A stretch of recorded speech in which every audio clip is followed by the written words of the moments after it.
This video is supported by Muse Consulting Private Limited, a dynamic marketing firm offering holistic solutions in technology, events and brand management. कहानी शुरू करने से पहले comment box पे comment करके बताइए कि कौन कौन से शहरों की क्लिपिंग्स मैंने अपनी इस वीडियो में डाली है। इसका जवाब वीडियो के एंड में दिया जाएगा। तो चलिए शुरू करते हैं। एक ऐसे समय की कल्पना करें जब ज्ञान और ज्ञान के लिए प्यासे दूर दूर से विद्वान एक ही छत के नीचे इकट्ठे होते थे, और बंदोबस्त तो ऐसा कि निवासी और अनिवासियों को भी मुफ्त बोर्डिंग और आवास प्रदान किया जाता था। शिक्षा समाप्ति के बाद विद्यार्थियों को उपाधि प्राप्त होती थी जो उस विषय की दक्षता का प्रमाण मानी जाती थी। तो ये भी मान सकते हो कि आजकल के ज़माने में जो डिग्री देने का कंसेप्ट आया उसकी शुरुआत वहीं से हुई। जी हाँ, मैं बात कर रहा हूँ नालंदा के पास ही स्थित विक्रमशिला यूनिवर्सिटी के बारे में। विक्रमशिला यूनिवर्सिटी, जो वर्तमान में बिहार में ही स्थित है, 8वीं से 12वीं शताब्दी के दौरान शिक्षा का एक ऐसा संपन्न केंद्र था जिसकी ख्याति देश विदेश तक फैली हुई थी। तो ये कहना गलत नहीं होगा कि तिब्बत, जिसके बसने में भारत का हाथ है, और उससे भी ज़्यादा कहें तो बिहार का, और बिहार में स्थित विक्रमशिला ही वो जगह थी जहाँ के मॉन्क तिब्बत जाके बसे। नमस्कार, पर्पल बूट के एक्सप्लोर द अनएक्सप्लोर्ड में आप सबका स्वागत है। विक्रमशिला यूनिवर्सिटी के बारे में जितनी जानकारी हमें तिब्बत से मिलती है, उतनी सटीक जानकारी हमें भारत से नहीं मिलती। इसका मुख्य कारण ये था कि जब बख्तियार खिलजी ने विक्रमशिला को ध्वस्त किया तो जो बचे हुए बौद्ध भिक्षुक थे वो भाग के तिब्बत की तरफ चले गए, और कई 100 सालों के बाद पता चला था विक्रमशिला यूनिवर्सिटी के बारे में। विक्रम का अर्थ होता है मजबूत, शक्तिशाली, और शील का मतलब होता है चरित्र। ऐसी ही मजबूत चरित्र वाली ये यूनिवर्सिटी भारत ही नहीं बल्कि दुनिया भर में प्रसिद्ध थी। तो सवाल उठता है कि किसने बनाई थी विक्रमशिला। कुछ लोगों का विश्वास है कि धर्मपाल नाम के राजा थे, जिनका दूसरा नाम था विक्रमशील, और इन्होंने ही अपने नाम पे विक्रमशिला विश्वविद्यालय की स्थापना की। इनका राज्यवंश लगभग 400 साल तक चला। 775 ईस्वी से लेके 810 ईस्वी तक धर्मपाल जी ने शासन किया, और अब तक के सबसे महान राजाओं के रूप में इनको चिन्हित किया जाता है, जिन्होंने बंगाल में शासन किया। तिब्बती इतिहासकार लामा तारानाथ की बौद्ध धर्म का इतिहास के अनुसार 10th सेंचुरी आते आते विक्रमशिला नालंदा यूनिवर्सिटी से भी बड़ी बन गई थी। धर्मपाल ने अध्ययन के स्तर को इतना ऊंचा उठा दिया था कि उसने 108 हेड ऑफ द डिपार्टमेंट्स की नियुक्ति की थी, और इनके साथ ही 108 टीचर्स भी नियुक्त किए गए थे, जो कि 8000 स्टूडेंट्स को यहाँ के असेंबली हॉल में एक साथ बैठा के पढ़ा सकते थे। तो अब सवाल ये उठता है कि कौन सी भाषा में पढ़ाई होती थी।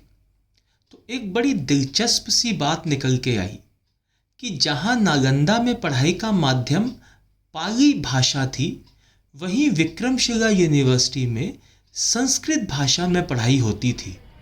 इसका अर्थ ये हुआ कि संस्कृत 7वीं शताब्दी में जाके प्रसिद्ध हुई।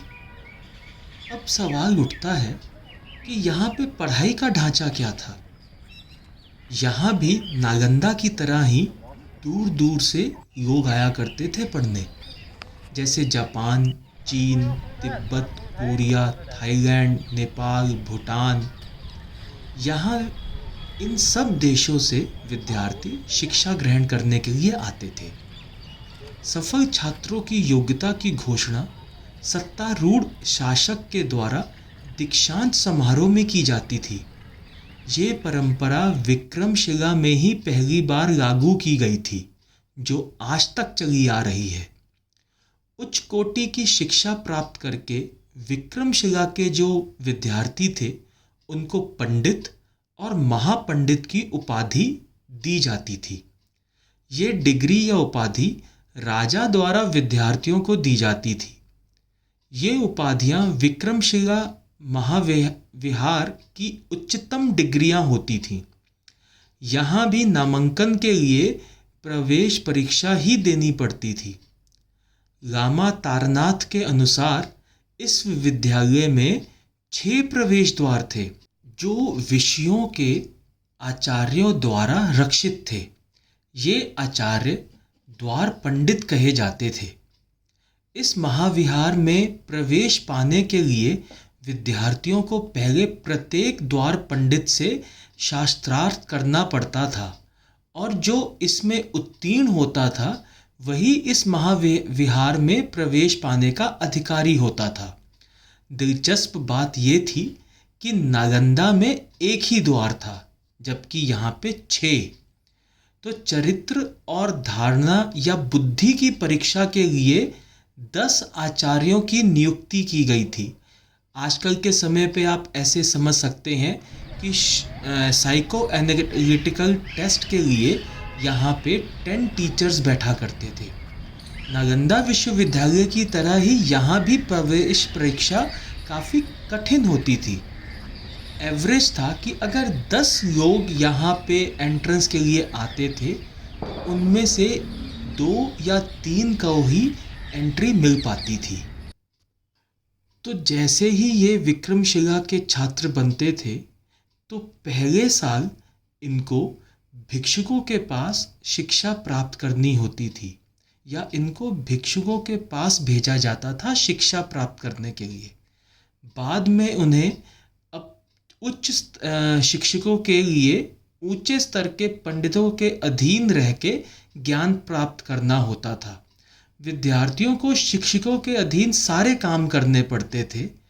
अपने अध्ययन और महाविहार के कार्यकलापों के अलावा इन्हें एक सेवक की तरह अपना जीवन व्यतीत करना होता था उस समय तक, जब तक ये यूनिवर्सिटी में रहते थे।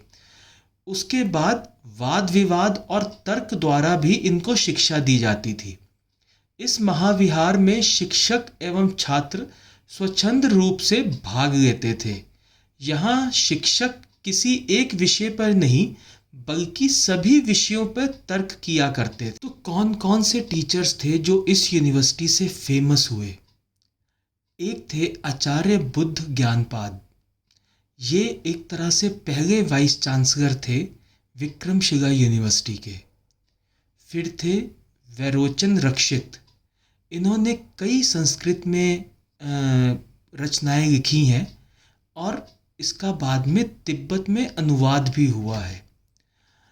उसके बाद जेतारी। विक्रमशिला में अपनी पढ़ाई पूरी की इन्होंने और पंडित की उपाधि दी इनको। बाद में इन्होंने विक्रमशिला में प्रोफेसर के रूप में भी काम किया। लगभग 983 में ये विहार के द्वारपाल के रूप में नियुक्त हुए। ध्यान रखिएगा, द्वारपाल उस समय वही व्यक्ति बनता था जो कि अपने सब्जेक्ट पे जिसका पूरा कंट्रोल और होल्ड होता था, और यही बच्चों की एडमिशन किया करता था। तो फिर क्या हुआ ऐसा कि विक्रमशिला भी नालंदा की तरह ही नष्ट हो गई। तबाकत ए नसीरी में विक्रमशिला विश्वविद्यालय के विध्वंस का पूरा वृत्तांत मिलता है। बख्तियार खिलजी ने एक ही साल में, या ये कहें कि कुछ ही दिनों में, उस वक्त की दुनिया की 2 सबसे बड़ी यूनिवर्सिटीज़ को ध्वस्त किया था। नालंदा के बारे में तो सारे जानते हैं, पर विक्रमशिला भी नालंदा के कुछ दिनों के बाद ही ध्वस्त हो गई थी। डिटेल्स मैंने अपनी नालंदा की वीडियो में दी हुई है कि क्या हुआ था उस समय। बाकी लामा तारानाथ ने लिखा है कि तुरुष्क आक्रमणकारियों ने इस महाविहार को सुयोजित तरीके से नष्ट भ्रष्ट किया। पूरे महाविहार को आग लगा दी गई थी, मूर्तियों को भी टुकड़ों टुकड़ों में तोड़ दिया गया था, यहाँ के विश्वविख्यात पुस्तकालयों को भी जला दिया गया था। तारानाथ के अनुसार तुरुष्क आक्रमणकारियों ने इस महाविहार का विध्वंस कर उसके समीप ही महाविहार की ईंटों और पत्थरों से एक किले का निर्माण करवाया, जिसमें वे कुछ समय तक रहे भी। बहरहाल विक्रमशिला यूनिवर्सिटी के बारे में जो डिटेल मुझे मिली मैंने आपके साथ साझा की। अगर आपको इसके अलावा भी कोई और डिटेल्स पता है तो प्लीज़ उसे कमेंट बॉक्स पे कमेंट कीजिए।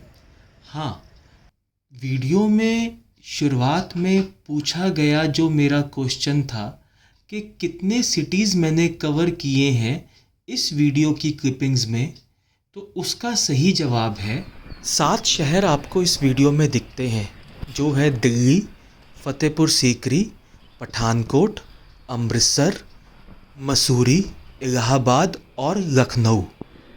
अगर आपके पास अपने घरों के आसपास ऐसी कई इमारतों की कहानियां हैं तो प्लीज़ उसे साझा करें। डिस्क्रिप्शन बॉक्स में मैंने अपनी मेल आईडी दे रखी है, उस पर आप शेयर कर सकते हैं। और तब तक पर्पल बूट की यही है राय, मनोरंजन वही जो ज्ञान बढ़ाए। धन्यवाद।